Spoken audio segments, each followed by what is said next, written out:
만나고 화해를 하려고 하고 노력하고 애쓰는 모든 모습들은 참 좋은 모습이고, 그래서 우리가 정말 기도하고 우리가 중요한 또 우리의 역할들을 잘 찾아서 우리가 감당해야 될 게 있고, 또 이 나라와 이 민족을 위해서 우리가 기도해야 될 그런 좋은 기쁜 마음으로 기도해야 될 그런 기도 제목들도 우리가 찾는 그런 시간들이 되면 참 좋겠다, 이런 바람들이 있습니다. 오늘 이 시편 135편은 이 성전에 모여 있는 이제 이스라엘 백성들, 성전에 모인 자들에게 여호와를 찬양하라 하고 이렇게 권면하는, 요청하는 그런 시죠. 그래서 뭐 하나님이 이런 일들을 하셨다, 여호와께서 우리를 이렇게 인도하셨지 않느냐, 이런 내용의 이제 시입니다. 그런데 보니까 이 몇 가지 조금 큰 특징들이 조금 있죠.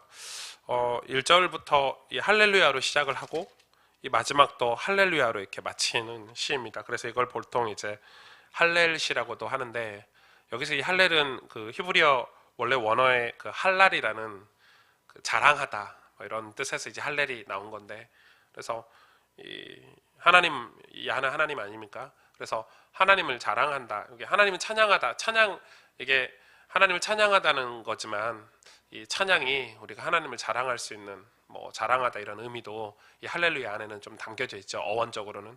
그래서 이 할렐루야로 시작해서 할렐루야로 끝나는, 그래서 이 이스라엘 백성들과 함께 하나님을 찬양해야 되는, 또 함께 노래 불렀던 그런 시죠. 그래서 아주 이 예배 시간에 우리가 함께 불렀던 찬양이라고 이렇게 생각하시면 좀 수월할 수 있겠습니다. 그런데 여기서 보니까 이 시편 저자가 할렐루야 여호와의 이름을 찬송하라 이렇게 돼 있죠. 여호와의 종들아 찬송하라, 이렇게 1절을 시작을 합니다. 여기서 이 두 가지를 찾을 수 있죠. 그냥 여호와를 찬송해라, 이렇게 여호와를 송축해라 이렇게 했을 수 있는데, 여호와의 이름을 찬송해라 이렇게 우리가 좀 찾아볼 수 있을 것 같고, 또 하나는 여호와의 종들아 찬송하라 해놓고 이제 그 대상자들에게 향해서 찬송을 함께 하자 이렇게 권면하는 장면이죠. 이 여호와의 종들은 어떤 종들입니까? 하고 2절 3절에 나와요. 우리가 여호와의 집, 여호와의 성전, 곧 우리 하나님 성전 뜰에 서 있는 너희여. 그러니까 이 찬송은 지금 이 성전 안에 사람들이 하나님을 예배하고 제사 드리기 위해서 모여있는 사람들을 대상으로 해서 이 권면하는 시죠. 그리고 함께 하나님을 찬송하는 그런 찬송시라고 할 수 있겠습니다.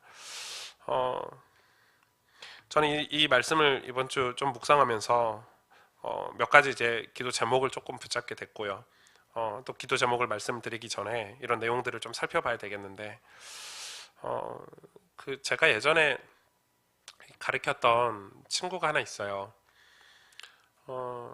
제가 뭐 이게 주일날 말하면 혹시 그 친구가 그 친구 가족이 들을 수 있으니까 제가 금요일날 조금 얘기를 해야 되겠다 싶어서, 그 사실 우리가 지금 신앙생활을 하는데 굉장히 오해하고 되게 착각하는 어떤 지점이 있어요.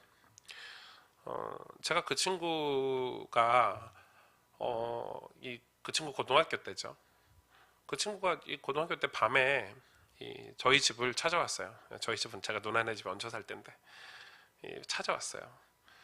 찾아와서 이렇게 엄청 울어요. 이렇게 울고 뭐 이렇게 하는 내용이 보니까 이제 다 그 나이 때 힘들고 어려운 건 다 가정 문제잖아요.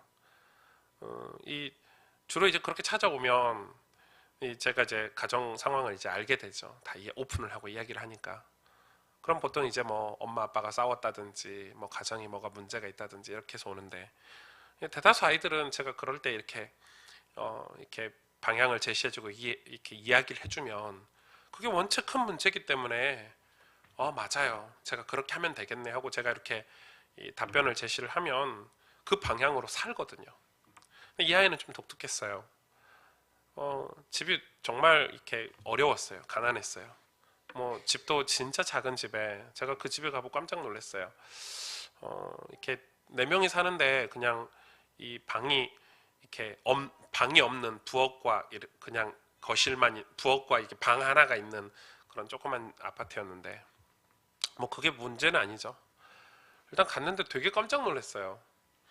이게 집이 되게 작고 어려운데 이 가전제품 이런 건 다 새 거예요. 비싼 거예요. 여러분 그런 거 이해 가시죠? 그리고 사실 그 친구 그 부모님이 다 그렇진 않지만 이 어머님이 되게 옷을 좋은 거를 많이 입고 다니세요. 우리가 생각할 때 막 주로 막 백화점 이런 데서 산 그런 옷들 있잖아요.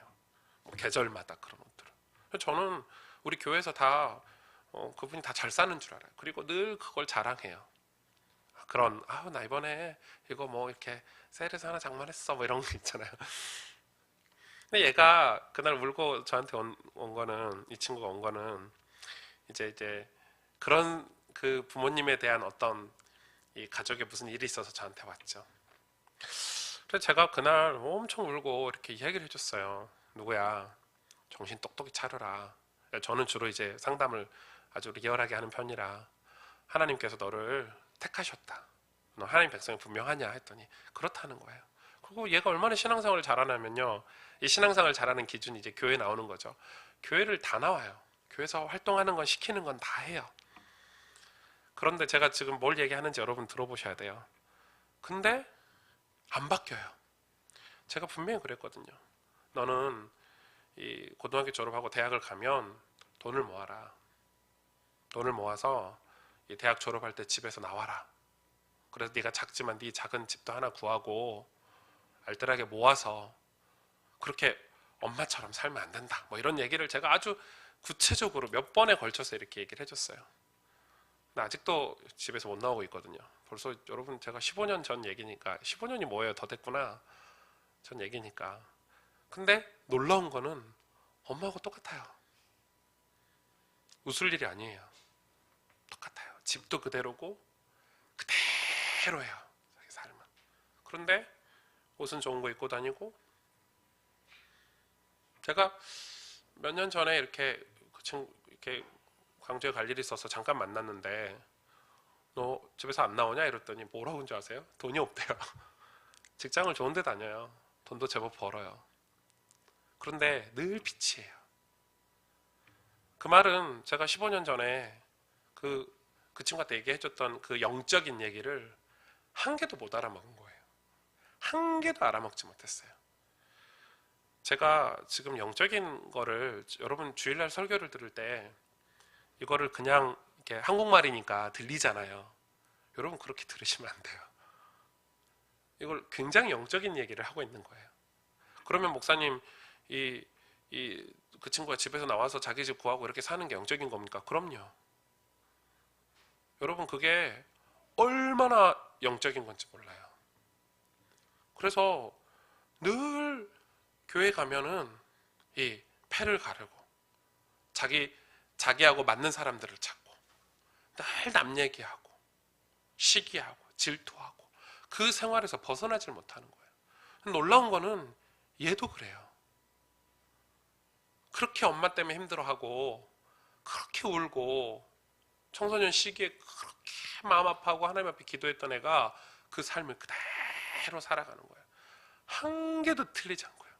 여러분 소름 돋을 만큼. 근데 그게 엄청 문제가 돼요. 교회 안에서, 교회 공동체 안에서도. 모든 사람들이 다, 모든 믿음의 사람들이 그걸 두고 기도하고 있는데 그걸 본인들은 모르는 거죠. 여러분 이건 엄청 영적으로 무지한 거예요. 여러분 우리가 지금 하나님의 성전 안에 이렇게 들어와 있어요. 하나님의 백성으로 들어와 있어요. 그런데 사람들이 하나님을 찬양하는 이유를 몰라요. 찬양이 무엇이라는 걸 잘 몰라요. 그래서 교회 와서 뭐 봉사하고 뭐 사역도 하고 노래도 부르고 뭐 이렇게 하는데 진짜 마음에서, 내 삶에서 하나님을 정말 찬양하는 그 찬양이 없어요.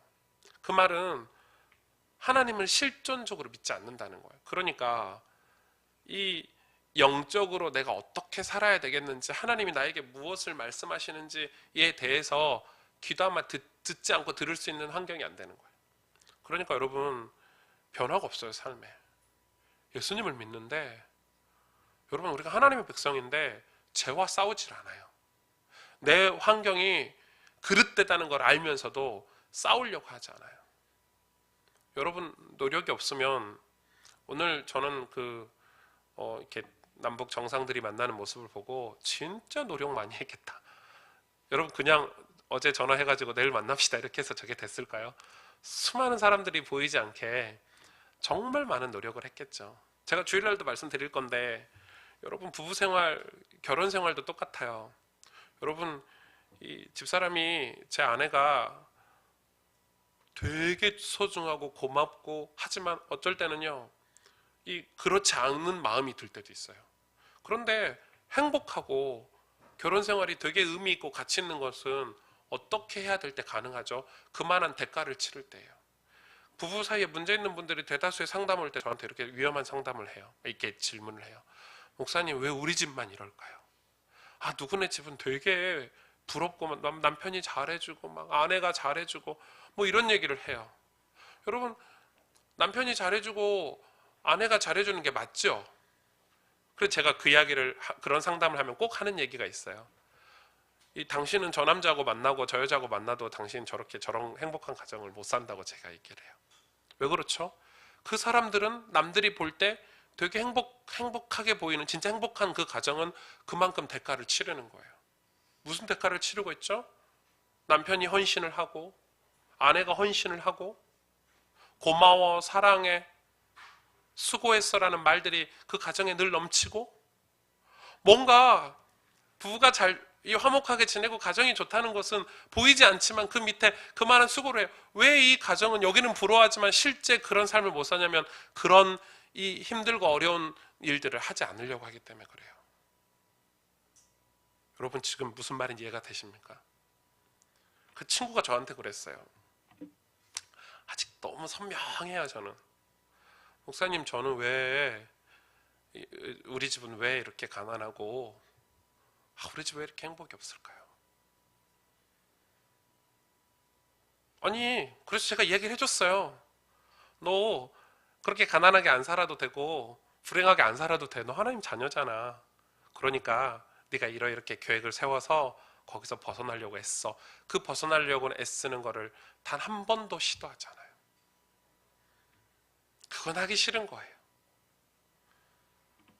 그건 너무 싫은 거예요. 그건 싫고 남들에게 보여지는 남들이 보기 좋은 것들은 좋은 거예요. 그러니까 여러분 우리가 지금 하나님과의 관계를 얘기할 때 하나님과의 관계에 있어서 우리가 무슨 애씀을 가지고 있냐는 거예요.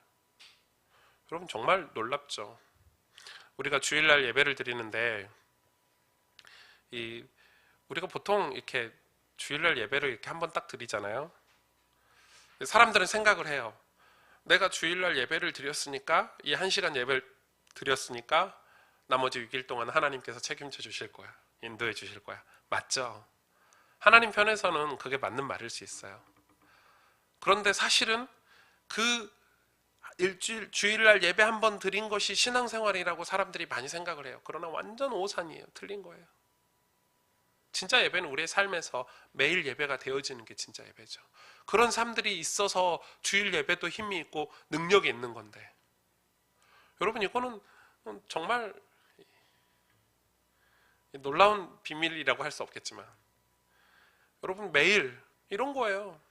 우리가 매일 인스턴트 식품을 먹어요. 매일 라면을 먹고 아이스크림을 먹고 몸에 안 좋은 걸 계속해서 먹다가 일주일에 하루 한 끼 좋은 음식을 먹는 거예요. 몸에 좋은 음식. 그럼 몸이 건강해집니까 여러분? 절대 건강하지 않아요. 건강해질 것 같은 착각을 들긴 하죠. 마치 그것과 같은 거예요. 우리가 하나님의 자녀고 하나님의 백성으로 살아가고 있는데 우리가 하나님에 대해서 우리가 신앙에 대해서 정말 온전히 우리 삶 속에서 살아계신 하나님을 우리가 어떤 관계를 맺고 어떻게 하나님을 예배하고 있는지를 우리가 오늘 시작을 해봐야 돼요. 그게 내 삶과 굉장히 밀접해요. 그러니까 많은 친구들이 많은 사람들이 그 삶에서 벗어나질 못하는 거예요. 단지 그러면 이사를 가야 되고 뭐 돈을 모으고 뭐 가난해서 벗어나는 거를 이야기하는 거예요, 목사님? 아니요. 아니요. 그 친구는 절대 하나님 나라의 일을 할 수가 없어요.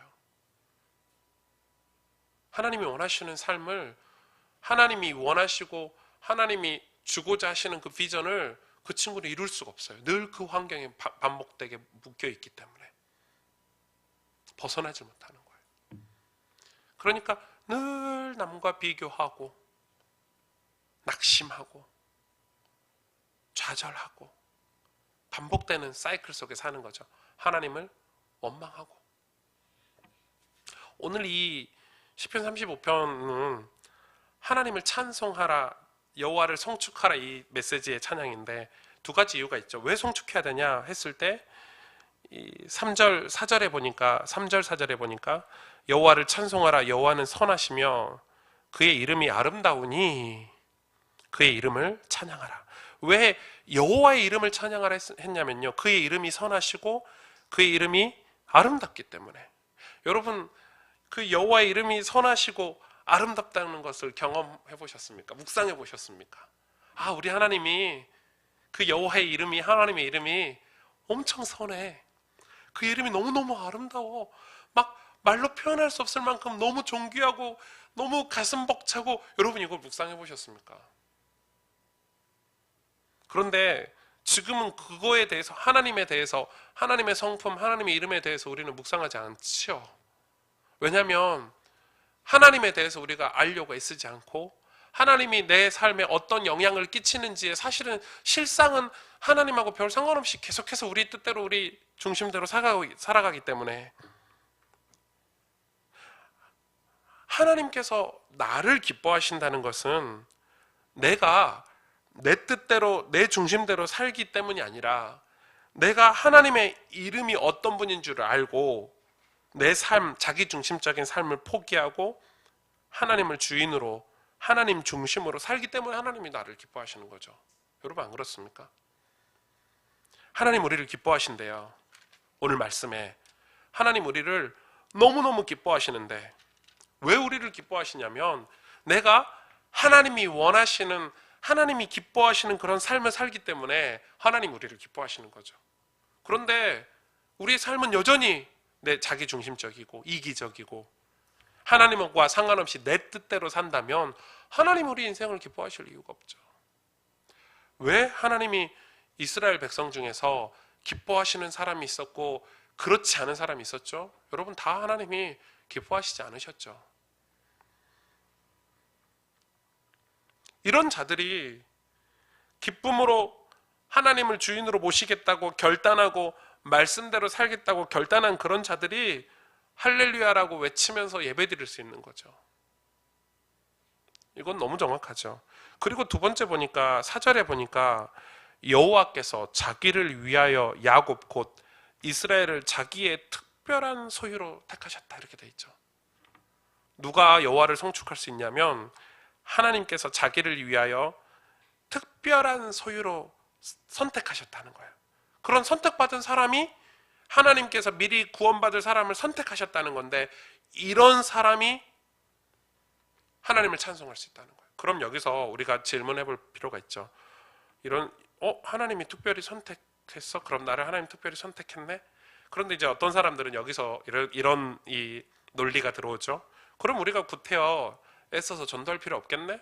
하나님이 다 선택하셨는데. 이 하나님의 선택, 하나님이 선택하셨다는 거를 이 성경에는 없지만 학자들이 붙인 이름이죠. 학술적 용어죠. 그게 예정론이라는 거예요. 이 학자들이 이 의미를 설명하기 위해서 붙인 용어가 학술적 용어인데, 그게 예정론이라는 신학적인 단어가 있어요.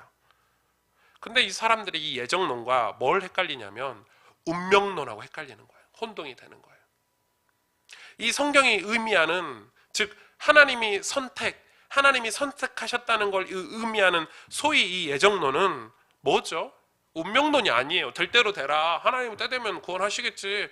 하나님 때 되면 우리를 어떻게 하시겠지가 아니라 구원의 확신에 근거한 내용이에요. 뭐냐면은 내가 구원받았어. 내가 회심했어. 예수님을 믿고 구원받고 인생을 살다가 인생을 뒤돌아보니까 그때 그 사건이 없었더라면 내가 지금 이 자리에 있을 수 없었구나. 하나님이 그때 나에게 가난을 주시지 않았다면 내가 예수님을 만날 수 없었구나.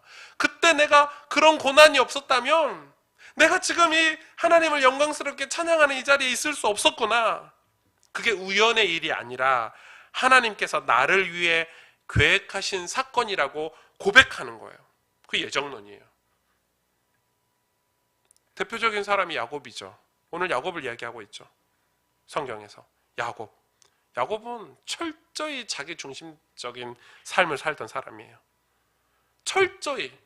그런데 여러분, 그 야복강가에서 하나님이 야곱과 씨름을 했잖아요. 그쵸? 이 야곱이 거기에서 이 하나님을 처음 했어요. 만났어요. 그리고 하나님께서 야곱의 이름을 바꿔주셨어요. 너는 지금부터 이스라엘이라 해라. 특별한 소유로 하나님이 선택하셨기 때문에 가능한 일이에요. 그래서 그런 야곱이요, 그 사건 뒤로 하나님 중심의 삶을 살았어요. 놀랍죠?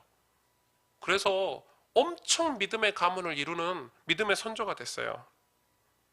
여러분, 이거는 엄청나게 중요해요. 그래서 저와 여러분이 하나님께서 자기의 특별한 소유로 택했음을 확인하고 아는 사람들이 기쁨으로 하나님을 찬송할 수 있는 거예요. 이거는 경험자의 찬양이죠. 이 경험자의 찬양이에요. 그래서 오늘 이 말씀을, 오늘 짧은 말씀이지만은 지금 시편 저자가 그런 고백들을 하는 거예요. 하나님이 왜 위대하시냐? 왜 모든 신들보다 위대하시냐? 지금 팔다리도 움직이지 못하고 다리도 꿈쩍도 하지 못하고 먹을 것도 먹지 못하는 저 우상을 섬기는 것이 그게 맞느냐? 우리가 지금 살아계신 하나님을 찬양하고 하고 있는 이 자리가 얼마나 복된 자리인지 아느냐? 지금 이렇게 고백을 하는 거예요. 그래서 이 온 땅을 다스리시는 참되신 한 분 하나님을 지금 우리가 찬양하는 이 자리가 얼마나 복된 자리인지 우리가 다 함께 그 하나님을 찬양하자. 우리가 하나님께 선택받았지 않느냐? 우리 인생이 예수 그리스도를 만나서 우리 자기 중심적인 내 뜻대로 살아야 될, 비참하게 우상을 섬기고 살아야 될 우리 인생이 살아계신 하나님을 주인으로 모시고 하나님 중심으로 살 수 있는 이 축복을 우리가 받았지 않느냐? 그래서 여호와를 찬양하자 이 말이에요. 그런 자들이 할렐루야라고 외치면서 예배드릴 수 있다. 지금 그 고백이 오늘의 고백인 거예요. 오늘 말씀을 조금 정리하겠습니다. 여러분, 신앙생활은 이렇게 어떻게 설명이 어렵지만 주일날 교회 갔다 와가지고 그냥 내 삶을 그냥 살아가는 삶은 신앙생활이 아니에요. 지금 현대 기독교인들은 신앙생활이 굉장히 관념적이고 지식화가 됐어요. 그래서 하나님을 지식적으로는 다 알아요. 관념적이에요. 어떤 한 파트라고 생각을 해요. 일본에 가면 그렇죠. 일본에 가서 이렇게 복음을 전하면 무조건 오케이예요. 그리고 예수님 믿는데요. 영접하겠대요. 그래서 일본 사람들 집에 가면 깜짝 놀라죠. 불상도 있고 뭐도 있고 그냥 다 받아들여요. 좋은 거라면. 뭐 신은 한 몇십 개 정도는 믿어야 불안하지 않기 때문에 그렇게 얘기해요. 깜짝 속았죠. 처음에는 어떻게 하나님 예비하신 사람인가 봐 하고 이렇게 예수님 영접해가지고 막 너무 기뻐서 감사했는데 그 집에 가보니까 뭐 다 있더라고요. 자기는 천주교도 믿고 불교도 믿고 뭐도 믿고 뭐 이런 식이에요. 근데 그렇지 않을 뿐이지 지금 한국 교회도 그렇게 위험한 수준이에요. 정말 살아계신 하나님을 경험하는 게 사라지고 있어요. 하나님이 나를 택하셨다, 특별히 나를 택하셨다, 이런 확신이 사라지고 있어요. 이유가 뭘까요?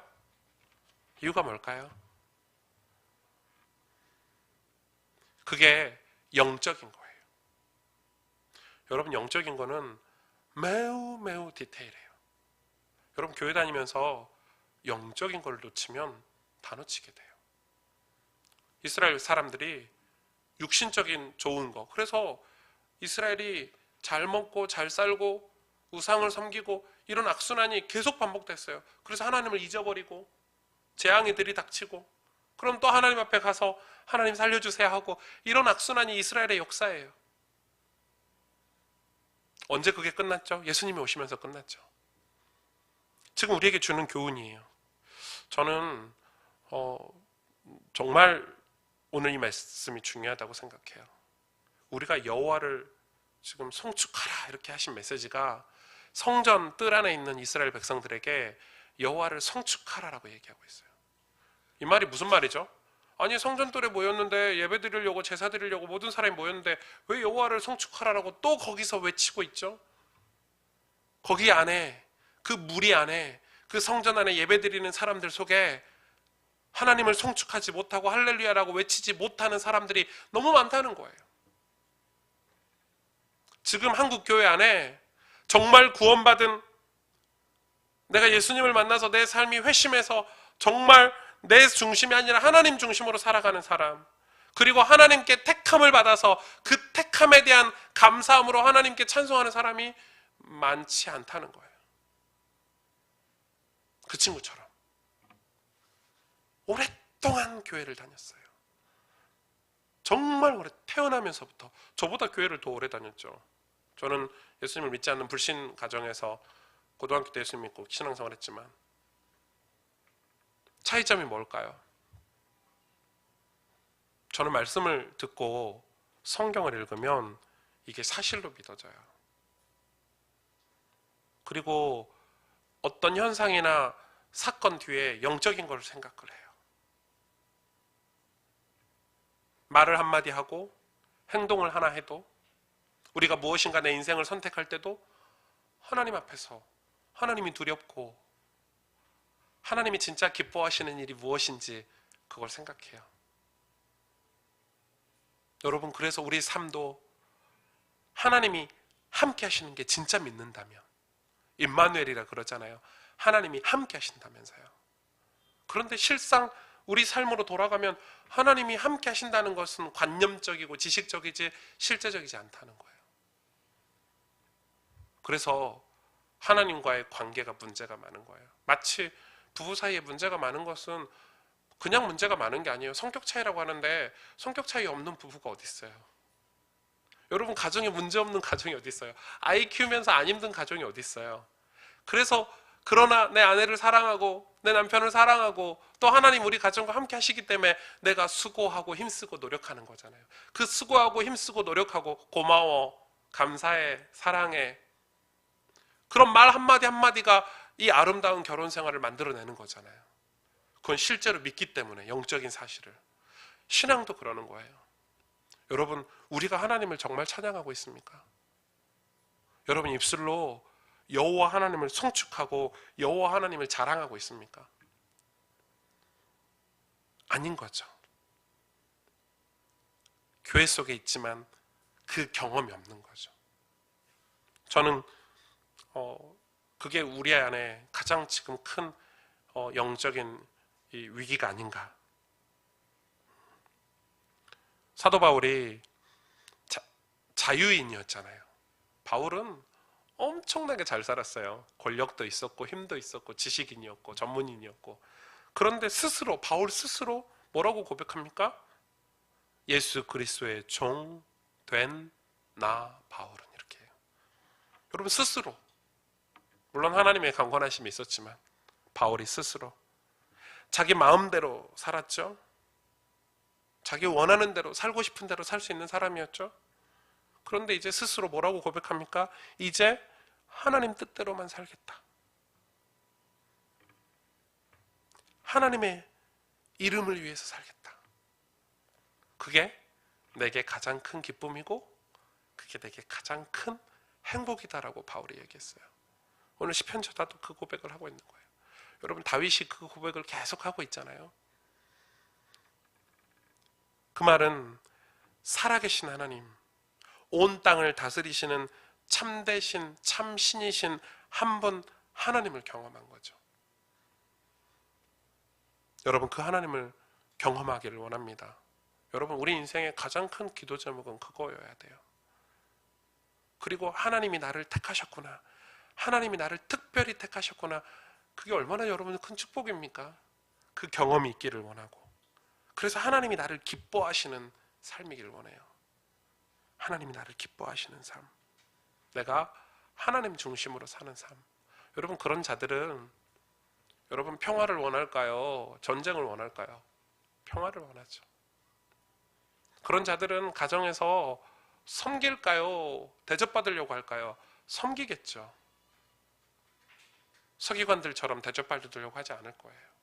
그런 자들은 여러분, 우리가 사람을 살리려고 할까요? 죽이려고 할까요? 살리려고 하겠죠. 하나님을 송축하는 사람들은 그의 삶 속에 정말 하나님이 함께 하시기 때문에 그 하나님, 살아계신 하나님 앞에서 삶을 가꾸고 살아가고 그 하나님이 기뻐하시는 삶으로 나아가는 거죠. 이거는 진취적인 삶을 살아라, 도전하면서 살아라, 그런 메시지가 아니에요. 아, 너 가난해서 벗어나서 좀 돈 좀 모으고 잘 살아, 이런 얘기가 아니에요. 굉장히 영적인 얘기를 하고 있는 거예요. 하나님이, 살아계신 하나님이 우리 삶에 실제로 함께 계시냐, 그렇지 않냐. 저는 제가 오래전에 청소년 사역을 했잖아요. 제일 마음 아픈 일들이 너무 많아요. 그렇게 얘기를 했는데 왜 못 알아먹을까? 그게 영적인 거더라고요. 지나서 보니까 이해를 못해요. 제가 하는 얘기가 아니잖아요. 목사로서 제가 권면했던 얘기를 이해 자체를 못해요. 엄청 기분 나빠하고 자존심 상해하면서도 못해요. 왜 그렇죠? 영적인 거예요. 그리고 저는 되게 그게 소름 돋아요. 아, 저 친구는 하나님이 택하신 사람이 아닌가 봐, 이런 생각이 들 때도 있어요. 제가 어떻게 할 수 있는 게 아니잖아요. 여러분, 하나님의 사람은 어떻게 되죠? 이 어려운 가정에 내가 예수님을 믿었어요. 불신 가정에 내가 먼저 구원을 받았어요. 그럼 늘 불평하고 살아야 됩니까? 아, 우리 집은 왜 불신 가정이야? 왜 우리 집은 맨날 어둡고 싸우고 이래야 됩니까? 맞아요. 어릴 때는 그럴 수 있어요. 저도 그랬으니까. 그러나 살아계신 하나님을 믿기 때문에 하나님의 능력이 더 크잖아요. 하나님의 계획이 더 신실하잖아요. 그래서 기도하고 은혜 받고 힘 얻어서 이 어려운 가정, 어둠이 가득한 우리 가정에 나를 빛의 자녀로 부르셨으니까 빛이 더 힘이 센 거예요. 어둠이 다 물러가고 우리 가정이 구원받고 온 가족이 하나님을 예배하고 섬기는 가정으로 되는 게 정상이라 이거예요. 하나님이 진짜로 함께 하시다면, 온 땅의 왕 되신 하나님이, 오늘 지금 시편 135편 저자가 그 찬송을 하자는 거예요.